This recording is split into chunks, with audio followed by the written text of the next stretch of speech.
आमीन, हालेलुया। और आप इसलिए बनाए गए ताकि परमेश्वर की हम महिमा करें, उनकी स्तुति करें, उनकी आराधना करें। लेकिन हमें परमेश्वर के समीप रहने की क्या है, जरूरत है। बड़े बड़े परमेश्वर के दासों को देखिएगा, हालेलुया। और जो प्रभु के समीप रहा, उदाहरण के लिए दानियल, परमेश्वर ने उनको सिंह से बचा लिया, हालेलुया। उदाहरण के लिए सद्रक, मेशक और अबेदनगो, और जब वो परमेश्वर के समीप रहे, परमेश्वर ने आग से भी क्या कर लिया, बचा लिया। और उस दानियल किताब को जब आप घर में आराम से पढ़िएगा, वहाँ क्या लिखा मालूम है, उनके मोजे तक भी नहीं जले, हालेलुया। बांध के डाले गए थे और वो खुले टहल रहे थे, बंधन टूट गया पर इनके जीवन में कोई नुकसान नहीं। यही है परमेश्वर के समीप रहना। वचन कहता है यीशु परमेश्वर के समीप था, इसलिए परमेश्वर ने उनको गड्ढे में से बाहर निकाला, उनको जेल खाना से बाहर निकाला, और परमेश्वर अपने समय पर उसने महिमा कराई। बोले हालेलुया। ये है परमेश्वर के समीप रहना। परमेश्वर का समीप रहना मेरे भाई बहन, ये सारे संसार के समीप रहना से उत्तम है। क्या है? उत्तम। बोले हालेलुया, हालेलुया। हम अपने आप को जांचना है, अपने आप को चेक करना है, हम किसके समीप हैं, किसके पास हैं। इसलिए बाइबल में लिख दिया है, दुल्हा अपनी कोठरी से और दुल्हन अपनी कोठरी से परमेश्वर के समीप चले जाए, परमेश्वर के भवन में चले जाए, हालेलुया। कि शादी करने के बाद एक दूसरे को देखने के अलावा कुछ मन करता है नहीं है। लेकिन वहाँ क्यों ऐसा लिखा है मालूम है? क्योंकि जब आप मेरे समीप रहेंगे, आपकी समीपता बनी रहेगी, हालेलुया। क्योंकि जो कोई परमेश्वर के समीप रहते हैं, उनके पारिवारिक जीवन सही रहता है और उनके आर्थिक जीवन सही रहता है, और उनके बंधन भी क्या होता है, नहीं तो इसके बाद क्या होता है, जिस दिन शादी होगी बहुत अच्छा लगेगा, 2 दिन के बाद क्या हो गया, अब उनको एक दूसरे के झगड़ा के अलावा, एक दूसरे को मेहनत करने के द्वारा, एक दूसरे के निंदा के अलावा और कुछ रहता। आज जिस परिवार को देखिएगा, वो परिवार में तनाव का कारण क्या है, उस परिवार में समस्या कारण क्या है, वो परमेश्वर के समीप नहीं है, हालेलुया। दोनों पति पत्नी परमेश्वर के समीप रहेंगे, सारी समस्याएं चली जाएगी, बोले हालेलुया, हालेलुया। आप परमेश्वर के समीप हैं। और बाइबल ये कहती है, जब यीशु मसीह संसार से जब जा रहे थे, हम कुछ उस ध्यान को आकर्षित करके आपको मैं विदा होने के लिए चाहता हूँ। और उस समय यीशु मसीह ने कहा, मैं तुझे अनाथ नहीं छोड़ूंगा, हालेलुया। और जब तक सामर्थ उनको ना मिले, जब तक पवित्र आत्मा ना मिले, और उसको बोलते हैं पेंतीकोस का दिन, और पेंतीकोस के दिन लोग प्रभु के समीप बैठे रहे, बोले हालेलुया। वो पेंतीकोस के समय प्रभु के समीप जब वो बैठे रहे, वचन ये कहता है उस कोठरी में पवित्र आत्मा सामर्थ से उतर गया। सामर्थ से क्या हो गया?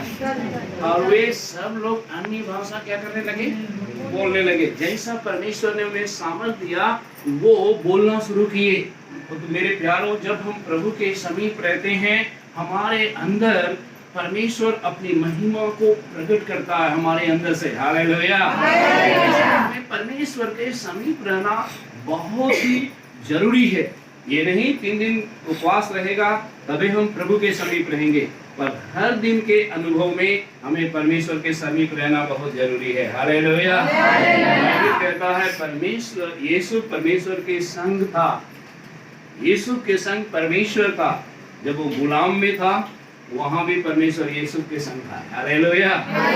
जब वो जेल खाना में है, वहाँ भी परमेश्वर उसके संग है। जब वो फिरौन के घर में, जब वो फिरौन के राज्य में वो प्रधानमंत्री बना, उस समय भी परमेश्वर उसके कहाँ रहा, समीप रहा, हालेलुया। और आप बारंबार उस बात को पढ़ते हैं, केवल हम ध्यान आकर्षित करने के लिए चाहते हैं, हालेलुया। और इस समय क्या हुआ, वहाँ 2 मुख्य बात लिखा है। वो मुख्य बात क्या है? वो भाग्यवान पुरुष हो गया, हालेलुया। और यहोवा ने उसके काम को सफल किया। उसके काम को क्या किया? बोले हालेलुया। जब पवित्र आत्मा की सामर्थ आपके अंदर आएगा, और हम और आप सामर्थ को क्या करेंगे? पाएंगे। तो पवित्र आत्मा का सामर्थ कब आएगा? जब हम उसके समीप बैठे रहेंगे। हालेलुया। उसके समीप हम प्रार्थना करेंगे। इसलिए यहाँ भजन संहिता का लेखक कहता है, बहुत ही सुंदर बातों को लिखता है। और उसका 18 पद भी पढ़िए, 37 का 18, 73 का 18। निश्चय तूने फिसलने वाले स्थानों में रखता है, हाँ, और गिरा कर सत्यानाश कर देता है। और यहाँ पे ये जो बातें क्या कहती है, वो जो है उनको एक दूसरी बातों की ओर ले जाता है। वो क्या है? निश्चय तूने फिसलने वाले स्थानों में रखता है। किन्हें? जो आपको बिगाड़ने के लिए प्रयास करेंगे। कभी कभी शैतान क्या करता है, अपने लोगों के द्वारा हमें बिगाड़ने के लिए प्रयास करेगा, कोशिश करेगा। परमेश्वर उन्हें गिरा कर उनको सत्यानाश करेगा। इसलिए कभी भी कलीसिया में जब हम प्रचार करते हैं, बहुत सावधानी से प्रचार करना है, प्रचार को सुनना भी। हालेलुया। मालूम है प्रभु यीशु बहुत दयालु है। हालेलुया। परंतु एक बात में प्रभु ने क्या कहा मालूम है? यदि किसी को कोई ठोकर खिलाए, उनके गले में चाक बांध के समुद्र में डुबा दो। चाक क्यों बांधना है? पत्थर क्यों बांधना है? ताकि वो नीचे के ऊपर बाहर ना आए। यीशु मसीह कहता है कि यदि तुमको कोई मारता है, आप उन्हें क्षमा कर दो। यदि कोई सताता है, उनके लिए क्या कर दो?